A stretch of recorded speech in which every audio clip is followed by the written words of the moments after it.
Welcome back. In the studio today with me is Mr. Daniel Washington, a political analyst, and he is going to help us make sense of today's topics.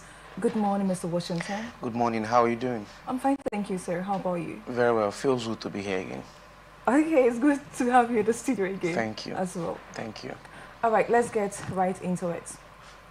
Anambra State government, through the State Ministry of Health, has sealed no fewer than 54 health facilities across the state between January 2023 and December 2025 over unprofessional practices.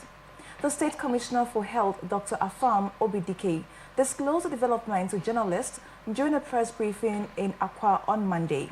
Obidike, however, noted 15 out of the above-mentioned figures were reopened following compliance. He said the development was in line with the state governor, Professor Chukwuma Soludo's vision of transforming the Anambra healthcare delivery system to international best standards. According to him, the affected hospitals include the state-owned Chukwu Emeka Odumegu Ojukwu University Teaching Hospital, Amaku Alkwa. Mr. Washington, we've been talking about our deplorable health facilities across the country. What do you make of Anambra State's actions towards improving healthcare system in the states? Okay, thank you. It's beautiful to see stringent measures put in place to checkmate the excesses that has to do with the health sector. However, I shouldn't end there. I commend the actions of the governor. Okay, very, very few times across the nation we see situations where governors take out very strong actions against health practitioners like this. In fact, if we reference the national budget for the past 6 years and counting, you'll find out that very little amount of money has been allocated to the health sector in the country. And it's not out of place if a sitting governor chooses to prioritize that sector of the state. And beyond just sanctioning health practitioners who go below standard and below what should be the situation of health practice, beyond that, it should translate into the lives of the people in question. It should translate into the betterment of the health of the state. And I think for the first time in a while, though, I'm not the best fan of the governor, but the first time in a while, I want to commend the actions of the sitting governor. Yeah. All right, you did mention that in the budget, usually the healthcare is not prioritized. Would you say the reason for these conditions is because of the government, whether the federal government or the state government, not prioritizing our healthcare system? Our doctors keep complaining of low payments. We do not have adequate facilities or even equipment in the hospitals. Some will even complain of syringes that even the patient will have to go and purchase. Are these not the reasons, part of the reasons why some of these health facilities are in such conditions? Oh, well, over here in River State, I always make a comment. I reference the fact that we are very much politically aware that we should be development driven. Okay. Can you explain that? Politically aware. I would explain. Yeah. I'm saying to say that we are as a country and as a region, we are even more concerned about politics, about elections, about positions, about appointments as against development, empowerment, reparation, reformation, and it's part of the challenge. Okay, not necessarily because the government of the day wouldn't want to allocate reasonable amount of money to the health sector, but the fact that we politicize our system more than we develop our nation, and it's a major challenge. That's why as we count down towards electioneering year, of course we're in electioneering year, we are about less than 9 months or 10 months to the 2027 election. You'd begin to see things like strikes from different sectors and parastatals of the nation. You begin to hear things like the Ministry of Health workers are protesting, NLC is protesting, backlog of payments. At what point were you informed that you've not been paid for the past 6 to 7 months? Why is it always during electioneering season that you consider it the best time to protest. Quite all right, because it's a campaign strategy that they would use when they get to pay the backlog. However, it shouldn't be the case, okay? It should be such that we should prioritize development beyond politics. And I think it's a call to action when it has to do with the government of Anambra State, even the southeastern government and Nigeria as a whole. As a nation, we should prioritize our health sector. You would also recall that the previous government of the day, the previous government, that is the Muhammadu Buhari government, was constantly lashed as a result of the fact that he constantly traveled out to go for health checkups, to make references to the health sector, and people criticized him for it. And they said, if truly your allocation is worth it, and if truly your health sector is what you preach it to be, why don't the elites patronize the health sector, the hospitals in Nigeria? I mean, if the elites, if the politicians of the day can patronize the health sector or the hospitals of the day, I mean, it speaks for itself what the state of our health sector is. And like I said, it's a call to action. A call to action. All right, let's move on quickly to Lagos State. Lagos State Police Command has arrested one Kosiso Ogumbo, alleged to have sent a bomb threat message to 2 schools in the Ikeja Government Reserved Area, GRA, Lagos last week.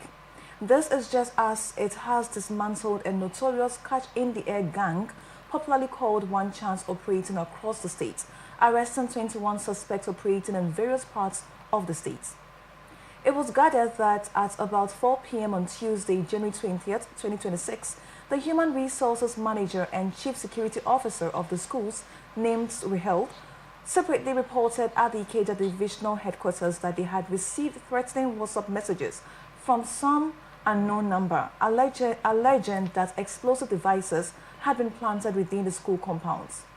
Commissioner of the Police, Lagos State Command CP Mushud Jimo, who made the disclosure while briefing journalists at the command headquarters in Ikeja on Monday, said the command swiftly deployed operatives including the explosive ordnance disposal units, counter-terrorism units, and tactical teams to the affected schools. Although the suspect claimed he lost his phone in November 2025, police investigations revealed he continued to receive calls from family members during the period that the threats were issued. The SIM card was also recovered from him. We've seen so many insecurity stories here and there, majorly in the northern part of Nigeria. We've even had Nigeria being labeled a country of particular concern due to these insecurity problems. Now in Lagos State, the last place one would have thought such threats would even reach, we're hearing that there is a bomb threat from an individual. He's claiming his phone was lost, but obviously he had something to do with the operations for him to be still receiving calls from his family members and what's not. What does this say to our security in Nigeria? It speaks a lot. It speaks a lot, you know. We as a country, like you referenced, that Donald Trump has labeled Nigeria a country of particular concern, and it's stamping a red flag with respect to the security apparatus of our country, and it has dampened our international reputation. Okay, and if that's how Nigeria as a country is being seen internationally, when you hear things like threats, bomb threats, it shouldn't even be treated as threats. It should be treated as a security emergency. Okay, they should do everything. Jimo should do everything to clamp down on the situation, because, I mean, sad to say, if we reference statistics that play out on a daily basis, you would find out that lives go as a result of security challenge. If they are not kidnapping, they are assassinating. If they are not assassinating, they are bombing. And I mean, a region like Lagos, we are hearing bomb threats. I think the government of the day, the commissioner for police, and every security apparatus enshrined with the responsibility to curb insecurities in that region should not sleep down on that particular matter. The perpetrators should be brought to book, and the needed justice should be meted on the people as quick and as soon as possible. All right. Another question. Is it right for some of the information being withheld? Because we heard that the man has been apprehended and his phone recovered. but we don't know if the threats were real or just a fabrication. We don't have most of the stories. Do you think it's actually a good thing on the side of the Lagos State Police withholding such information from the public? You know, there is something referred to as security intelligence. I like to believe that it's as a result of security intelligence that they are having to withhold certain sensitive information just for the sake of the sanity and the peace of the region or the state as a whole. However, I want to trust the leadership of the state. I want to trust the leadership of the Commissioner of Police in Lagos to believe that the reason why they are concealing certain sensitive information that should be of utmost importance to the public is for the betterment of the people. Okay, because I see no reason why, if there is a bomb threat, okay, the individual in question should not be disclosed. The name of the individual should not be disclosed. But like I said, it's not a conversation to banter individuals, but it's a point where security agencies should give Nigerians a reason to trust them and trust their decisions. They are laced with trajectory of disappointments. We are laced with trajectories and scenarios of disappointment where we were unable or we are unable to trust our security agencies. However, the case of Lagos is quite different because we rarely hear things like bomb blasts, we rarely hear things like assassination, gunshots and all of that as we have in the other regions of the country. So, well, let us give it a little to the Lagos State government and the Commissioner for Police and hope that they'll be doing what they are doing for the best interest of the people. Of the best interest of the people. Moving on. 73-year-old man identified as Pastor Awolola has lost his life following a bushfire incident at the Irewolede area of Ilorin, Kwara State, after he reportedly set fire to an undergrowth on his farmland.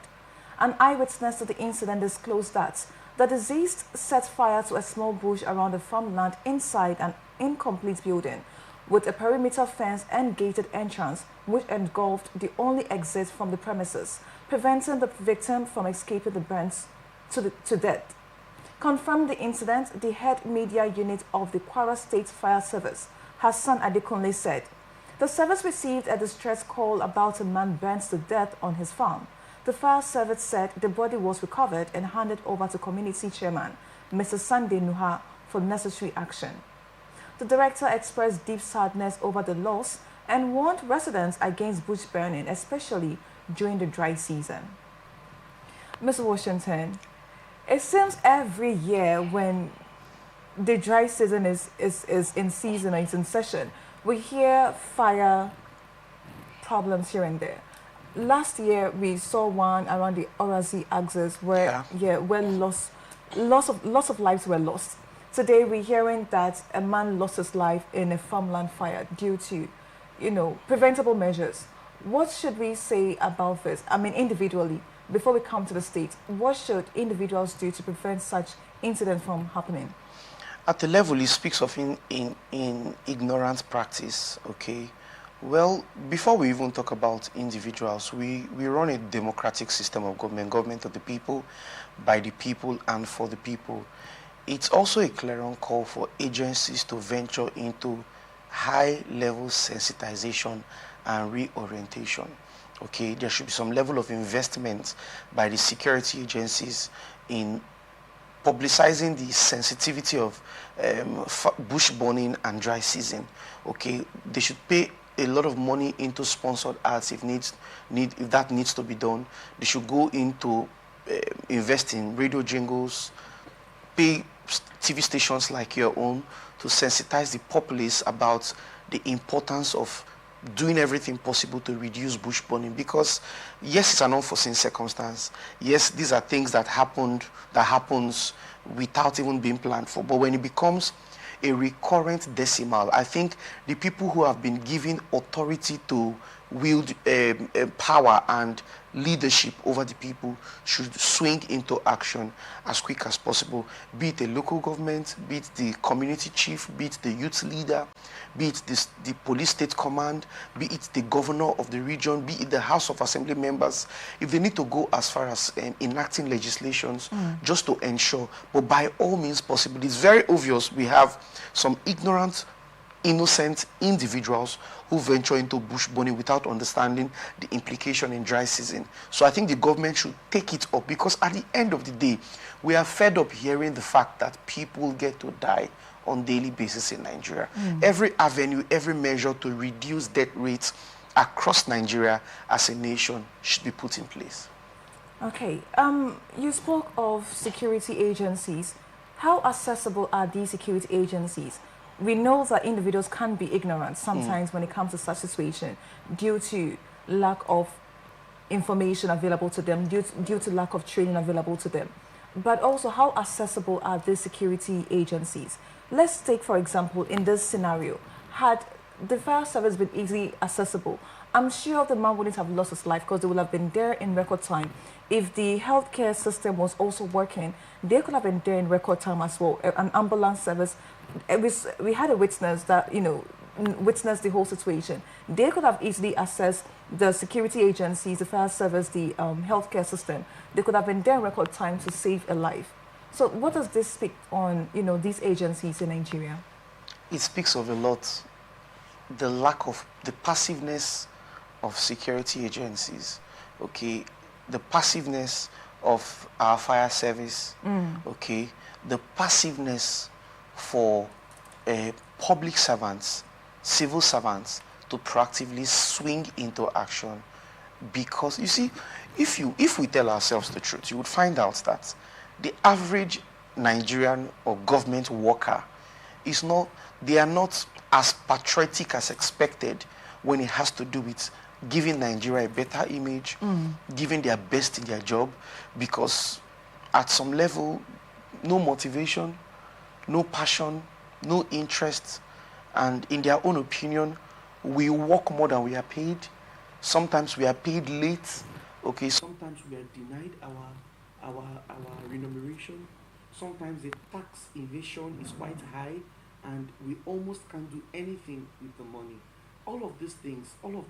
So the average Nigerian worker comes to work, has 5 kids, the woman has 5 kids, or the man has 6 children, for which his salary is not even enough to do certain things. It's not necessarily because they choose to be passive. It's not necessarily because they choose to act lackadaisical, as the case may be.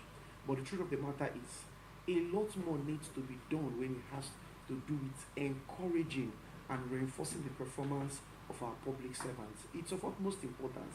In this kind of situation, if we have very efficient, proactive firefighters, this shouldn't be the case. At least, at worst case scenario, the man shouldn't have lost his life. But this is where we're faced. And it's, like I would always say, it's a clarion call to everyone who occupies public office to understand that at the core and at the center of why you are occupying public office is the interest of the people who voted you into power. Okay. Now, you spoke of patriotism on the side of workers in Nigeria, and then you also spoke about the government's effort or lack of thereof in such sectors. In this case, who should we hold responsible? If I am doing my bit as a citizen, I'm paying my tax, I'm working, and then especially now that we've been overtaxed, everybody's complaining. From our banks to what we eat, to what we buy, even to the money lying dormant in our banks are being taxed. And then I also go work hours, being paid little. And then you're still expecting me to put in my all and be patriotic. And I'm also not seeing the dividends of my taxes. If I call my security officers, they would also tax me for lack of better word. So why should I put in my all if the government of the day is not doing its bit to ensure that my money, my resources, my time and efforts are being repaid one way or the other? The sad truth is Nigeria is happening to Nigerians. Nigeria is happening to Nigerians? Yes, that's the sad truth. Nigeria is happening to Nigerians. And if that's the case, like I would always reference, I can't help but reference it. The election is coming up again. Elections are by the corner. Next year, February, is our election. campaigns will soon resume, I think the first half of the year. The local government officers, your House of Assembly members, your governors, your deputy governors, your House of Reps, all of these persons are the persons who the Constitution of Nigeria has empowered to ensure life is better and easy for you. Do everything you can to vote in the right persons and call them by their name and let them know that this is the job they ought to do. And beyond that, the average Nigerian need to understand that nobody is more Nigerian than you. We are all equal before the eyes of the law. That's what we all know. And as a matter of that, no matter where you travel to as a Nigerian, wherever you travel to on earth, it doesn't matter how many citizenship you possess, you're a second-class citizen. You're a first-class citizen in Nigeria, and only Nigerians can make Nigeria better. So there's a responsibility in the side of the citizens, and there's also a responsibility in the side of the leaders. If the both parties take up the responsibility to make Nigeria a better place, then it will be. And like I said, the idea of our news, every day we open social media, we open news sources, and we begin to see the death of people. This one just died, fire burnt here, and there are institutions, there are institutions laid with the responsibility to carry out functions to ensure most of these insecurity challenges are being watched upon, and they are not carrying out their responsibility. It's a clarion call, and it's like I'd always reference, when you politicize an office, performance is being affected. The more we reduce political practice against and above development, this would always be the case of the day. And you think it's possible for Nigeria to do that? It is very much possible. Prioritize development. Yes, over politics. It's very much possible. It's very possible. Like I said, politicians would always tell you that politics is a game of numbers. So to transform a system, to salvage a country, to salvage a nation, a majority of the citizens must rise up to the occasion to ensure that most of those excesses are being checked upon. If a majority rise, there would never be a time, where the minority would outsmart the majority, except it's an unintelligent majority. And hopefully Nigeria is not unintelligent. Moving on to, still on insecurity. Defense headquarters on Monday said investigations into alleged misconduct by some officers revealed claims of a plot to overthrow the government. In October 2025, the DHQ announced the arrest of 16 officers over acts of indiscipline and breaches of service regulations. News reported on October 18th that the officers, ranging in rank from captain to brigadier general, were arrested by the Defense Intelligence Agency for allegedly holding secret meetings to topple the government. The platform also linked the cancellation of the October 1st Independence Day parade to the alleged plots. Providing an update on Monday, the new Director of Defense Information, Major General Samaila Uba, said a comprehensive investigation had been conducted in line with established military procedures.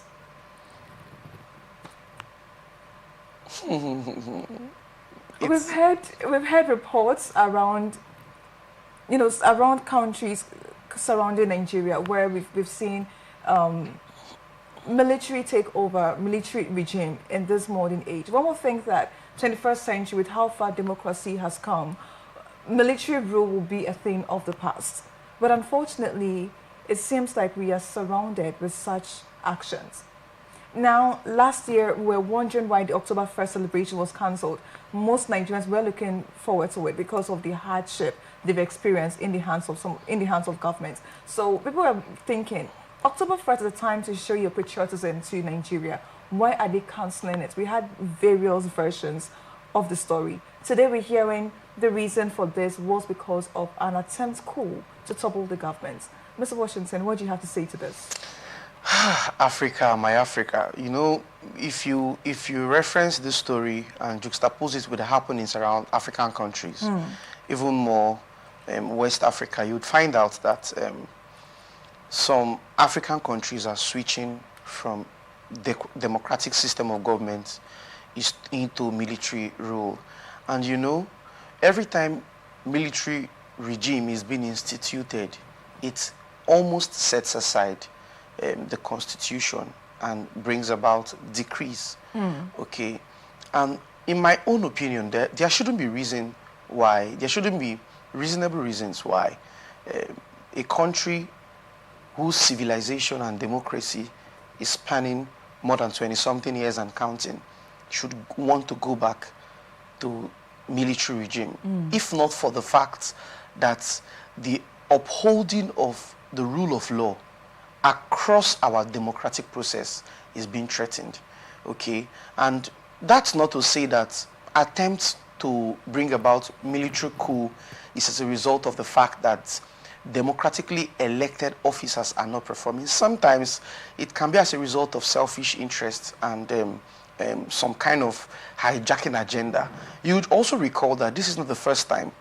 It's not the first time that there is an attempted coup in this particular regime. This is about the second time.